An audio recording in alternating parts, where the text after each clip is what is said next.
రంగారెడ్డి పట్టణం పోతిరెడ్డిపల్లి చౌరస్తాలోని శ్రద్ధ ప్రైవేటు స్కూల్లో అగ్నిప్రమాదం జరిగింది. ఒక్కసారిగా స్కూల్ బిల్డింగ్కి వ్యాపించిన మంటలు. మున్సిపల్ ఎన్నికల నేపథ్యంలో స్కూల్కి హాలిడే ఉండటంతో తప్పిన పెను ప్రమాదం. ఫైర్ ఇంజిన్ మంటలను ఆర్పుతున్న అగ్నిమాపక సిబ్బంది. షార్ట్ సర్క్యూట్ కారణంగా మంటలు చెలరేగినట్టు అనుమానం. 2 అంతస్తులకు వ్యాపించిన మంటలు. ప్రమాదం జరిగిన వెంటనే ఫైర్ సిబ్బంది పట్టించుకోలేదని ఆరోపణ. గంటన్నర తర్వాత ఫైర్ ఇంజిన్ వచ్చిందని చెబుతున్న స్థానికులు.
అసలు ఏమైందండి? ప్రాబ్లం ఏంటి చెప్పండి. అసలు లేట్ వచ్చింది సార్.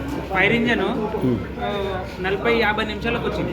అప్పుడే ఫస్ట్ చేసిన గంట అవుతుంది ఇంచుమించు. ఫస్ట్ నుంచి తొందరగా వచ్చినట్టు ఇదంతా కాకుండా ఫైర్ ఇంజన్ ఇంత పెద్ద హెడ్ క్వార్టర్ లో లేదు. సంగారెడ్డి వచ్చేదాకా ఆగాల్సి వచ్చింది.